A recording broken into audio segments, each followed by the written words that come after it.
Hi everyone, my name is Vishnu. I'm a PhD candidate in the Computer Enabled Abilities Laboratory, or SEAL, at Columbia University, and I will be presenting our work on Surveyor, facilitating discovery within video games for blind and low vision players. With respect to video game accessibility, mainstream video games are largely inaccessible to blind and low vision or BLV players.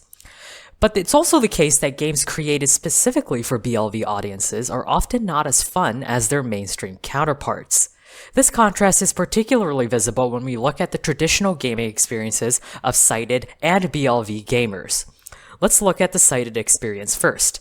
Here's a short clip of a player running through an environment within The Legend of Zelda: Tears of the Kingdom, released last year. They're running through, looking around the environment. Eventually they see something near that building in the distance over there and begin running over to it. Here's another game, and this is a toy game we created in the lab where you're in an abandoned space station and you're trying to escape it. Here, the player sees an opening amongst the crates, they explore that opening and discover a computer console, they turn around and also find a little keycard too in the area. So those are two examples of the experiences that sighted players have within games. They see something that piques their interest in the distance and run toward it, or find an opening that might lead to new things. The traditional analog for BLV players, however, and what we find in a lot of audio games is this: simple menus that just list out what's in the world. The difference between these two experiences is that these menu interfaces rob BLV players of a sense of discovery. The joy and excitement that players feel when going through a game world is an important part of many games. Giving BLV players the same experience is important for more equivalent game accessibility, but existing approaches don't really take that into account. Now, in addition to menus, which as I mentioned simplify the world, the other major approach involves spatialization, giving players some sense of the objects around them through 3D sound. The Last of Us games are noted for this, sounding pings that provide players with a rough sense of what's around them. But they can't do much with those pings, and players are forced to follow a predefined path to the next objective. In this case as well, that sense of discovery isn't there, and the experience that BLV players are getting isn't at all equivalent to what sighted players get. So let's create a different way of approaching exploration to give BLV players that sense of discovery. In order to do that, we need to figure out what scaffolding might be needed to achieve this. And so we spoke to a pair of experienced blind gamers as part of 2 formative interviews. These interviews yielded 3 major abilities that BLV gamers desire in order to effectively explore game environments and experience that sense of discovery. For the first one, both participants mentioned they wanted to move through and look around environments rather than rely solely on menus and maps to discover items. For example, in this image from our test game, a sighted player would see the opening between the crates in the distance and want to explore what's there, possibly discovering something in the process. Rather than just being told where everything is, they wanted to go through the act of exploring. Second, they also mentioned wanting to keep an exploration log, desiring the ability to know where they've explored and which direction they should go to uncover more of the world. Some video games, in fact, such as Red Dead Redemption shown here, obscure parts of the world on the world map. That way players know what they've seen and which direction they should go to reveal more of the world. And finally, they mentioned that they would love the ability to quote-unquote fast travel to locations they've already discovered. Many games like Skyrim, pictured here, provide this ability, either through directly warping to the location or through markers that act as beacons users can follow. In fact, one participant brought up audio beacon features within Microsoft's Seeing AI and how it saves them time in finding objects in the physical world that are around them. Now, given these 3 abilities, we need to understand how we can actually manifest them in a tool BLV players can use. So we ended up developing and investigating a new system called Surveyor, an exploration assistance tool for virtual worlds designed to facilitate a greater sense of discovery in BLV players. This clip on the screen shows Surveyor in action, and now I'll spend the next few slides talking about what's going on here. We treated the 3 abilities from before as design goals, and so Surveyor's design responds directly to them. First off is the ability to look around, which is fulfilled by the directional scanner. We adapted it from our previous work with navstick, and how it works is that the player simply tilts the right thumbstick on their game controller, and the game announces what lies in that direction via their line of sight. In this clip, the area that turns red was swept by the directional scanner and thus seen by the player. Second is the exploration log, and this is fulfilled by a special tracking system we created.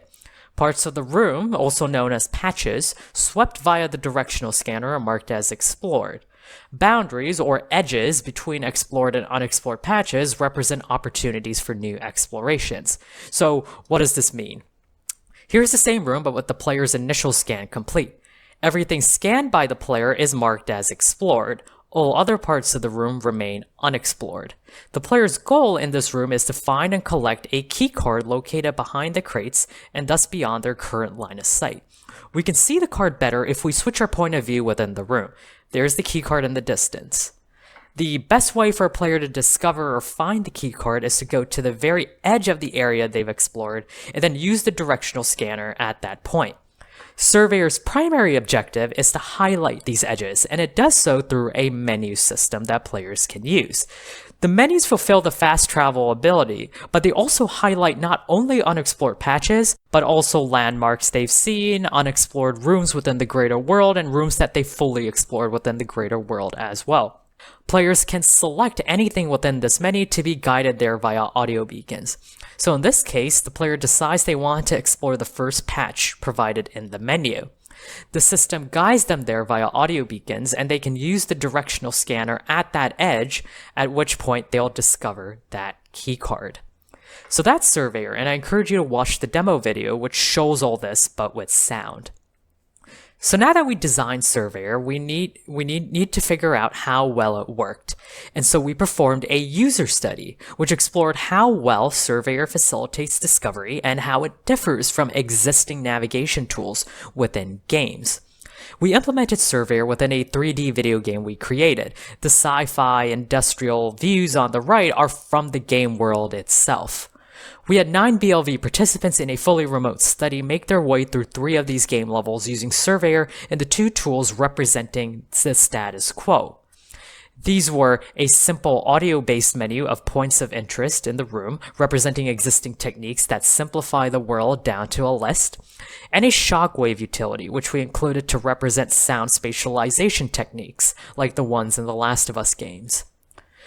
Now, as for a few of our findings from this study, at the very end of the study, we asked participants to rank the 3 tools, starting from the one they liked the most, and this is what we got after a single study session with 3 tools. Of note, 5 of 9 participants said that Surveyor was their favorite tool, while for the remaining 4, the simple menu was their favorite. On the other end, 6 participants thought the shockwave was their least favorite, while Surveyor and the simple menu were the least favorite of 2 and 1 participant respectively. Now, why was this the case? And here are a few major themes we found. With Surveyor, participants generally thought that Surveyor granted them a strong sense of agency in exploring the world. Participants felt encouraged to explore the level more, and this is visible in the raw paths they took. And in this particular segment of level 2, all 3 participants who used Surveyor within this level explored the entirety of the area, including the side room to the left, before moving on to collect the key. Whereas most participants who used the simple menu and shockwave went straight for the key without exploring.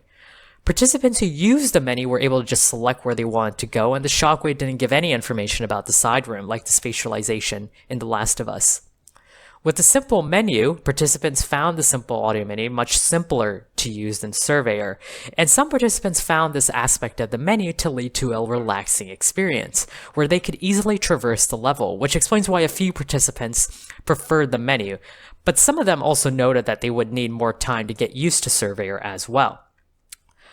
Most participants, however, found the menu less interesting to use.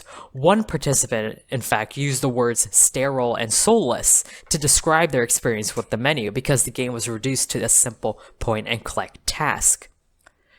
And with the shockwave, every participant felt that they could complete the level very quickly with the shockwave, but most participants disliked the lack of exploration it granted. In fact, many disapproved of the enhanced listen mode, the spatialization techniques within the Last of Us games, with a couple of participants who played those games admitting that they didn't finish them because they couldn't do much within them. So those are some of our findings. Now, our work with Surveyor dealt with 3D games, but our explorations also yielded other domains where systems like Surveyor could apply. For example, Surveyor in its current form works for 3D and top-down contexts. However, other types of games and environments are also ripe for exploration and discovery. Some platformers, like Super Mario Bros. Shown here, also encourage players to explore a bit and find hidden items, so could an analog for Surveyor be designed that applies to these types of games as well? And finally, there's also the question of Surveyor-like tools in the physical world. Prior work has noted a need for exploration assistance systems for BLV users in the physical world, thus encouraging users to explore and learn about more about physical environments. Could a Surveyor-like system help here as well? Though not accessibility focused, there have been apps that keep track of where people have and haven't been, and thus encourage people to explore cities and other areas, like Zenway, pictured here, which was later acquired by Snap. So Surveyor-like tools can play a role in facilitating exploration in the physical world. Ultimately, though, at the end of the day, our work with Surveyor comes down to flipping the script, emphasizing experience over completion. And with this, we hope to grant BLV players access to a new class of experiences they can have not only by themselves, but with other people as well. So to wrap up, I'd like to thank the project team for their great work on the project, and if you'd like to learn more about the project, feel free to visit our lab's website by scanning the QR code on the screen. Thank you, everyone.